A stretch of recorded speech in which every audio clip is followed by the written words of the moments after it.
God dag, jeg hedder Mikkel, og jeg underviser på Tech i Hvidovre.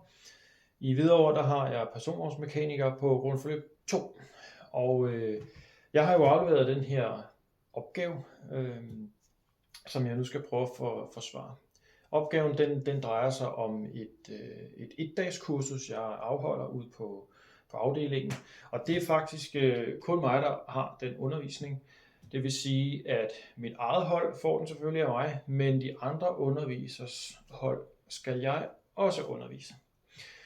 Så jeg har jo en del undervisninger bag mig efterhånden, og endnu flere elever selvfølgelig. Så jeg har fået dannet mig en sådan relativt godt billede af, hvorfor at lige nøjagtigt det her problem, det kræver noget opmærksomhed.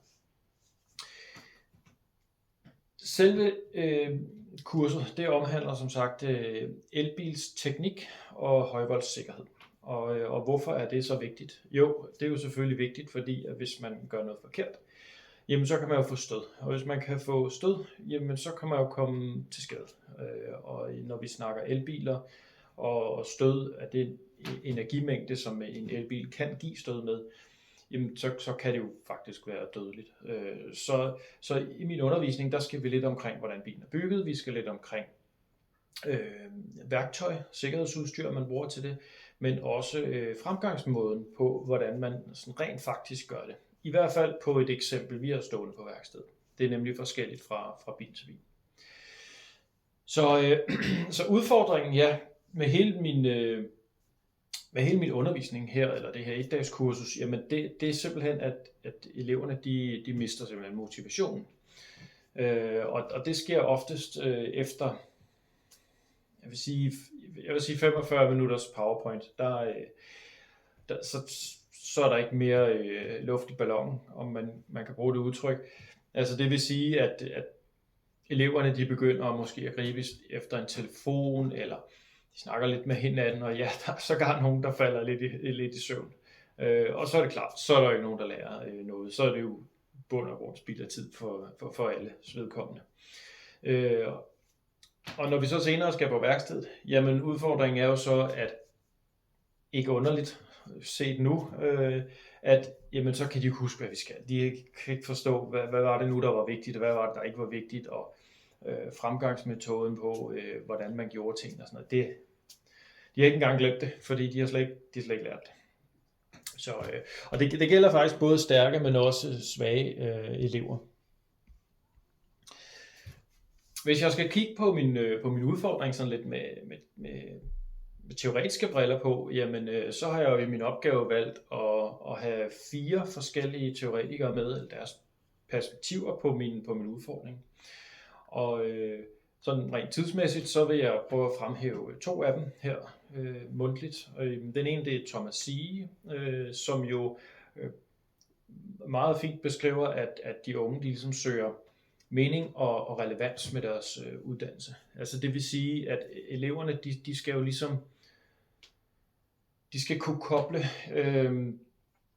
kunne koble deres viden, altså det de lærer, det skal de koble på noget, der giver mening. Det vil sige, at de skal have deres egen forestilling om, hvordan uddannelsen er, og hvordan erhvervet er efterfølgende. Jamen, det skal de se meningsfuldt i forhold til det her etdags kursus. Og der er jo mange elbiler på vejene i dag. Det var der måske ikke for 10-15 år siden, men kig ud af vinduet i dag, og der vil jo være en håndfuld elbiler. Inden for årets rækkevidde stort set i hele Danmark. Så om de ved det eller ej, jamen så skal de simpelthen arbejde med de her elbiler.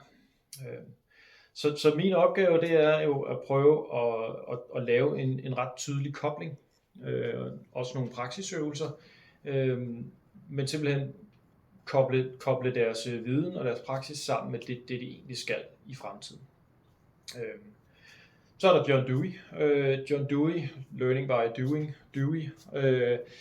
Jamen der kræver læring, det kræver handling og refleksion, og når man har de 2 ting, jamen så skaber man noget erfaring. Det er ikke nødvendigvis en erfaring, som eller et resultat, som er godt. Det kan også være et skidt resultat, men det gør ikke så meget, fordi at teorien bag, at man først handler, og så man reflekterer, jamen så har man jo lært. Det var så ikke den rigtige måde at gøre det på, eller jo, det var den rigtige måde at gøre det på. Og så danner man sig så noget erfaring, og en erfaring, det er jo en læring. Problemet her med min gamle måde at undervise på, jamen altså, der var alt for meget teori, alt for lidt handling, simpelthen. Altså kogt sådan helt ned, alt for lidt handling. Så jeg har faktisk, for at få dem lidt op på dupperne, jeg har lavet en ny undervisningsplan, skal jeg nok komme tilbage til, men jeg har lavet en kasse, en Dewey-kasse, som jeg vil prøve at demonstrere, vise lidt her. Kassen er lavet som lidt et sjovt element, det vil sige, der er egentlig ikke noget i den, som er et officielt stykke værktøj, men det er altså en kasse, man kan sætte stikkontakt, et CE-stik, så den kan tage en masse strøm. Så er der et kontrolpanel på. Der er både en nøgle, så man ikke bare kan trykke og gøre ved. Der er nogle drejeknapper, der er nogle kontrollamper, en lille bitte skærm, og så en stødknap. Jeg har designet den sådan så, at jeg kan sætte den på bordet sådan her. Det vil sige, at jeg kan stå og fortælle, hvad der sker og så videre, imens der er publikum på. Og det man gør, jamen det er, at man tænder for den på nøglen. Når man har tændt på nøglen her, jamen så får man et lille voltmeter lyst op her, hvor at selve styrestrømmen til kontrolpanelet, det viser, at der er strøm på. Så jeg kan faktisk aktivere strømmen. Det er nemlig 2 separate kredsløb, så uanset hvad, du kan ikke få stød her. Det er et lav spændingssystem. Første trin, det er, at jeg tænder ud for udsugningen. Måske kan man høre det. Der sidder en blæser her og suger ud, og der er et hul her på den anden side, som ligesom bliver suget ind. Så der er noget luftflow, så man kan få røg og damp ud af kassen. Og til allersidst, så kan jeg tænde for en spole. Den spole, man skal bruge til at give en pølse stød med. Det vil sige, at vi skal imitere noget væv, noget kød, som man kan sætte på de 2 spyd, der er hernede i kassen. Og når jeg trykker på en knap lige om lidt, jamen så vil der gå strøm igennem de 2 spyd, igennem pølsen.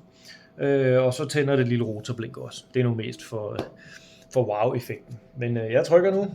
3, 2, 1. Sådan. Og så længe jeg holder knappen inde, så længe er der så strøm i de 2 spyd her. Det skulle gerne give sådan en sjov, et legende element til selve undervisningen. Og eleverne må gerne bruge den selv. Og det er den måde, jeg egentlig tænker Dewey på, fordi der er noget handling, de kan lege med, og der er også noget, de kan reflektere over. Og så kan de jo skabe sig sådan en erfaring om, at forhåbentlig så skal den pølse der ikke blive til deres egne pølser, der sidder monteret på deres hænder. Så den kasse er et legende element, men faktisk absolut relevant. Ja. Derudover så har jeg også et system ude på skolen, hvor at jeg kortslutter et stykke ledning. Det er oftest 1,5-2 meter ledning, hvor jeg simpelthen laver en direkte kortslutning. Når jeg laver den her kortslutning, så er ledningen på få sekunder helt rødglødende lysende, og den plastikisolering, der selvfølgelig er på ledninger, jamen det smelter simpelthen, det går i brand. Skaber en masse røg, der lugter grimt og så videre. Igen for at illustrere, for at lege lidt, for at være lidt destruktiv, for at gøre noget, man normalvis ikke må gøre, og eleverne må også gerne prøve det, selvfølgelig under opsyn, men vi gør det jo udenfor, så der ikke går ild i noget. Men der er nogle legende elementer her, så de selvfølgelig handler lidt, og så skulle vi gerne kunne tænke lidt over og snakke lidt om, så du lige, hvor hurtigt det gik med pølsen, og så du lige det ene og det andet og tredje. Ja. Derudover, så har jeg lavet en ny undervisningsplan, som jeg nævnte før. Den gamle her, den er jo faktisk lidt kortere end den nye, og det er sådan simpelthen ikke fordi, at vi skal igennem noget mindre eller mere, men det er sådan set fordi, at den nye er noget mere udpenslende. Den gamle, der havde jeg jo de her udfordringer med, at eleverne mistede motivation, og der var for lidt handling, så der var ikke så meget, de kunne erfare ud fra det her. Der var sådan helt kort fortalt teori halvdelen af dagen, så var der en teoriprøve efter det, og efter prøven, jamen, så var det pause, og så skulle vi ud i værkstedet og lave den her frakobling. Så der var ikke rigtig nogen legende elementer, der var ikke rigtig nogen, der var ikke så meget handling. Og det viser jo sjovt nok også, at sidst på dagen, da vi faktisk skulle ud på værkstedet, jamen det færreste elever kunne egentlig huske, hvad der skulle ske. Så den nye undervisningsplan, den er bygget op anderledes. Den er bygget op, så der selvfølgelig stadigvæk er en lille kort velkomst og introduktion. Og så skal vi igennem teori og praksis og refleksion 3 gange. Det vil sige, at først så tager vi noget teori om nogle batterier, og altså hvordan en elbil er bygget op, kort, hvorfor de kører med så høj spænding, som de gør. Altså hvorfor får man, når man får stød, hvorfor er det så farligt? Hvorfor er det, man kan dø af det? Så skal vi som sagt ud i praksisen og lave nogle af de her opgaver. Det her, det er for eksempel det her med, at vi skal prøve at sætte en pære til, vi skal have en pære til at lyse. Vi skal prøve med lidt forskellige spændingsniveauer. Eller en lille elmotor. Vi skal prøve at skrue op for noget spænding på den. Se om den kører stærkere. Og sådan så vi ligesom laver noget handling. Teori og handling. Og så er det pause. Så er der reflekterende spørgsmål, og så er der pause. Så vi laver ligesom sådan en komplet cirkel af teori, praksis og refleksion. Om du vil, handling og erfaring. Og så skulle det jo forhåbentlig gerne sidde fast. Efter pausen, jamen der kører vi så sikkerhedsudstyr og værktøj. Når vi har gjort det, så skal vi ud i værkstedet og faktisk afprøve de her handsker. Vi skal se, hvordan tester man dem, hvordan tester man multimeteret, hvordan afspærrer man et område i forhold til at også visuelt over for andre på værkstedet, at der foregår faktisk noget arbejde med højvolt herovre. Så er der reflekterende spørgsmål, og så er der pause. Den sidste del af undervisningsdagen, jamen det bliver så teori om en korrekt procedure for, hvordan vi faktisk frakobler de her højvoldssystemer. Og når vi har frakoblet systemerne, jamen så skal vi, når vi har haft teorien, så skal vi ud på værkstedet og frakoble. Og når vi så har frakoblet, jamen så er der nogle reflekterende spørgsmål. Jeg har valgt at tage den her teoriprøve væk. Der er ikke nogen teoriprøve mere, og det er der ikke, fordi at det er sådan set ikke et certifikatfag. Og så længe det ikke er et certifikatfag, jamen så har jeg valgt at tage prøven fra. Hvis det bliver et certifikatfag en dag, gør det måske, jamen så må vi revurdere, og det kan godt være, at der skal noget form for noget test ind, men det må vi tage, når det når dertil. Så sådan helt kort, jamen altså vi er gået fra alt for langt teori til skiftende teori og praksis. Her som afrunding, så vil jeg fortælle, at det jeg har lært her på modul 1, jamen det er, at undervisningen, noget af det jeg har lært, det er, at undervisningen den skal opleves som meningsfuld, det ifølge sige. Det der med, at de unge skal kunne relatere til undervisning, altså de skal selv kunne se en mening med, hvorfor er det, vi skal lære det her. Jeg skal ikke bare fortælle dem det. De skal ligesom selv få ideen, okay, det er jo faktisk lidt vigtigt. Og så DUI, altså det her med, at læringen, det sker gennem handling og så refleksion. Altså det gør ikke noget, man også lige fejler lidt. Bare man gør et eller andet, og så reflekterer over, hvad kan man gøre anderledes næste gang, eller var det den rigtige eller den forkerte måde.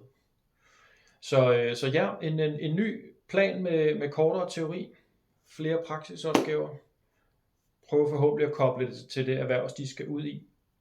Og der forventer jeg altså nogle mere motiverede elever. Større læringsudbytte, forhåbentlig en bedre forståelse af sikkerhedsudstyret.